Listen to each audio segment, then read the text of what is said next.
Bonaparte to wish every Englishman out of India, an affirmation of Gandhi's confidence and feelings towards these three men. Of course, both Andrews and Pearson were British, but Stokes was American. Gandhi and Stokes did not meet till 1920, but they both knew of each other, not from newspapers, but through their common friend, Charles Andrews. I think most people who have seen the movie Gandhi would remember Charlie in Gandhi.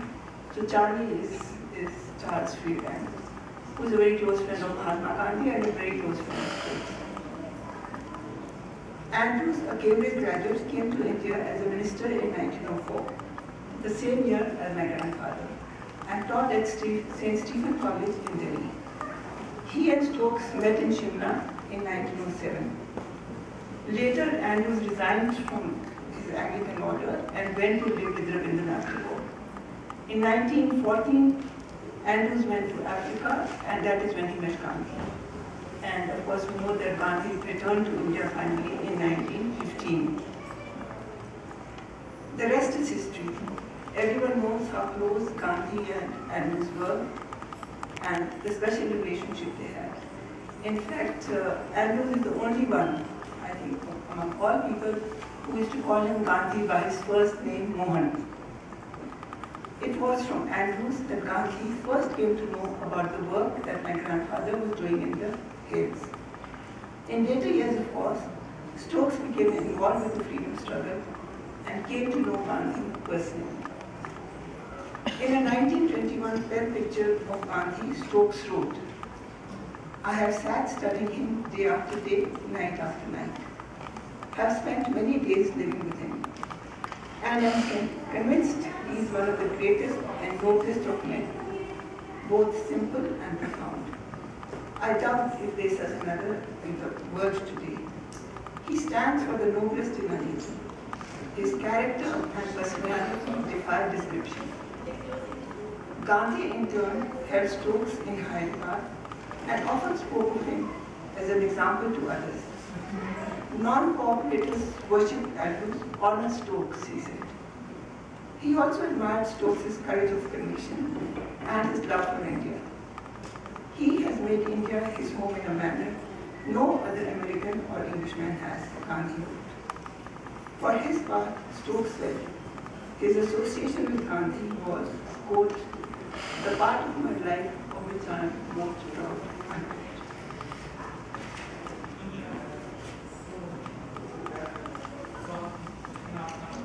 My book, An American in Gandhi's India, is the story of an American who went to India to work in a labor home at the age of 21 and made his home in the distant Himalayas, never to return to the elite and comfortable life he left behind in his own country, who became a leader in Gandhi's independence movement and was the only American to be jailed by the British for the cause of a man who did not follow a path but left a trail.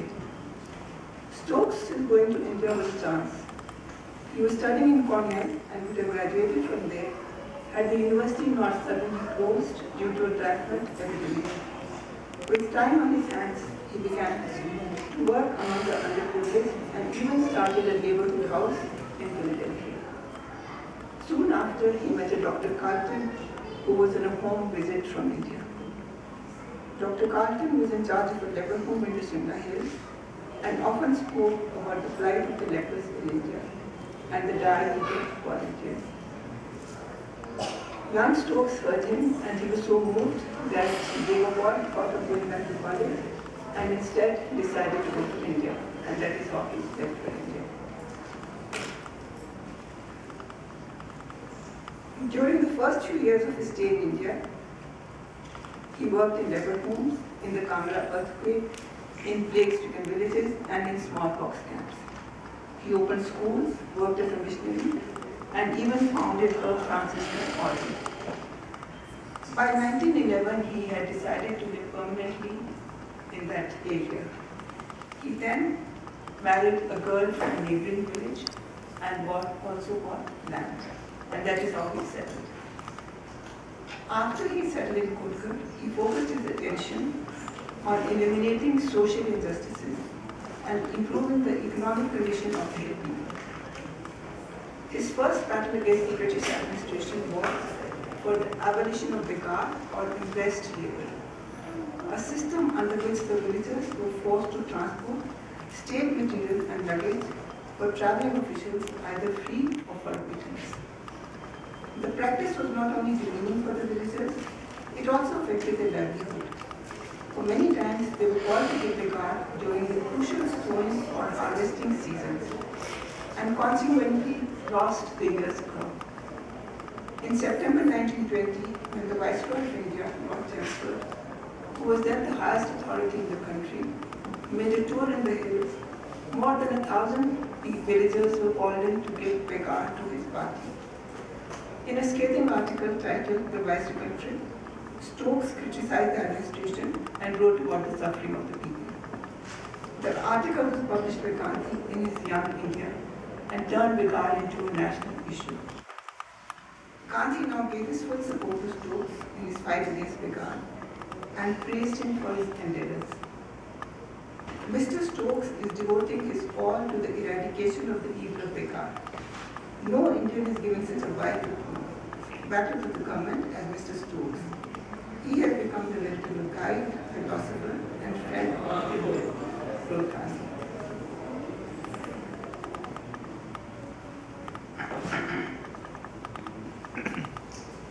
It was the Jallianwala Bagh massacre of Amritsar in 1919 that drew Stokes to the freedom struggle and brought about a complete change in his thinking.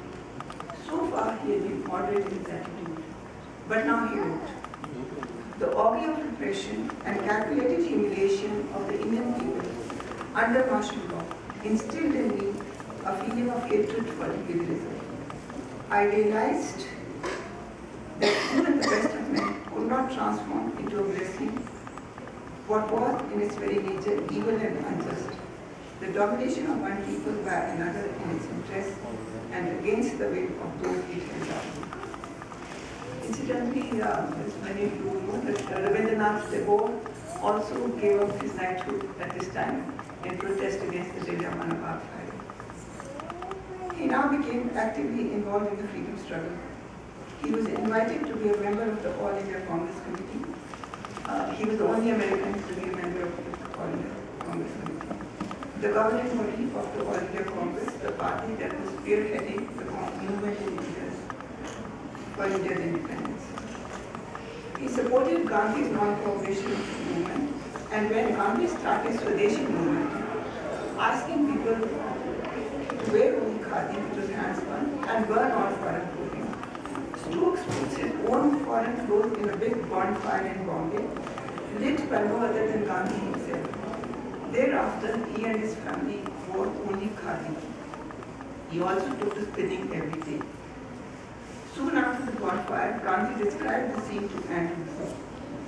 Foreigners had been advised to keep away from such public gatherings.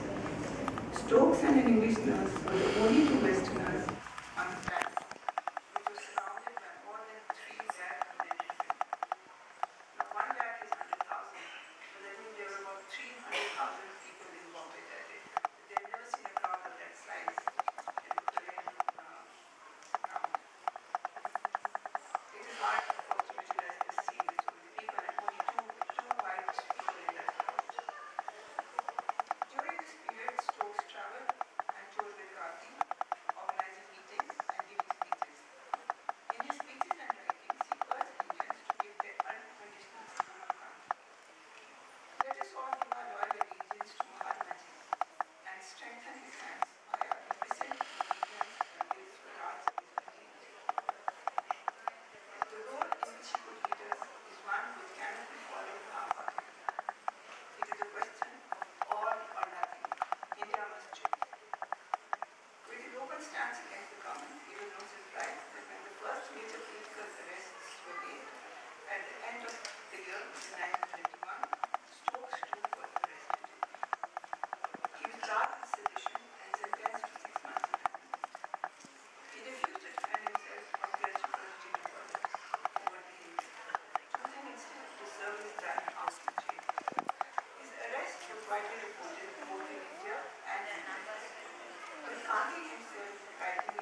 so his white skin has proved no protection for him.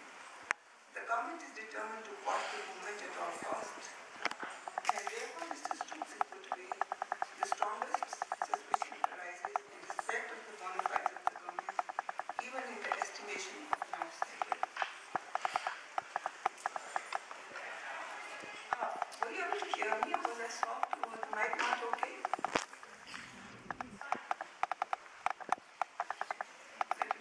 Please tell me if you know if you can't hear.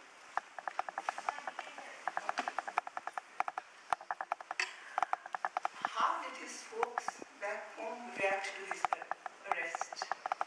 His mother hesitated to talk about it.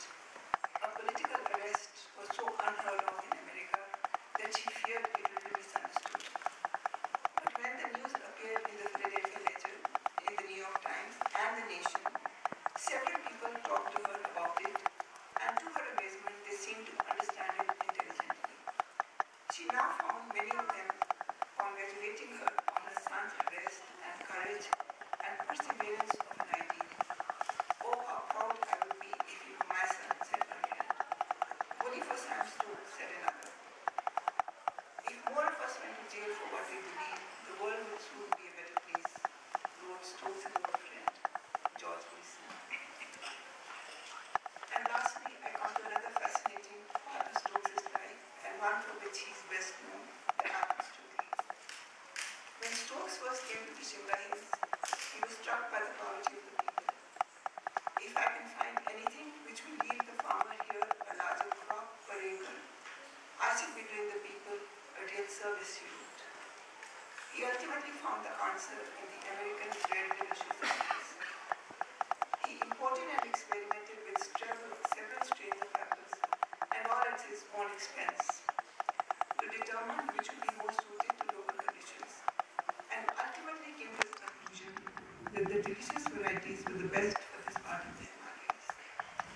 He then began to systematically propagate these varieties, encouraging farmers to plant them, giving them free saplings, and helping them to grow and nurture them.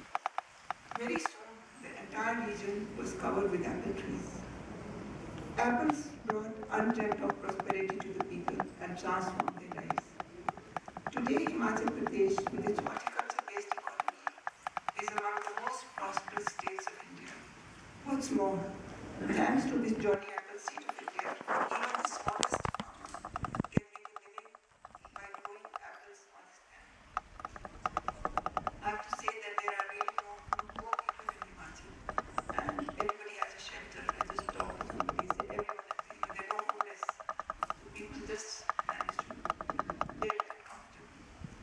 In his foreword of the book, the Dalai Lama, who now lives in the same hills where Stokes once lived, wrote, would there be a more commendable tribute to a man's life than that even 50 years after he passed away, whenever people bite into this sweet and juicy fruit, he is ultimately responsible for the pleasure they enjoy.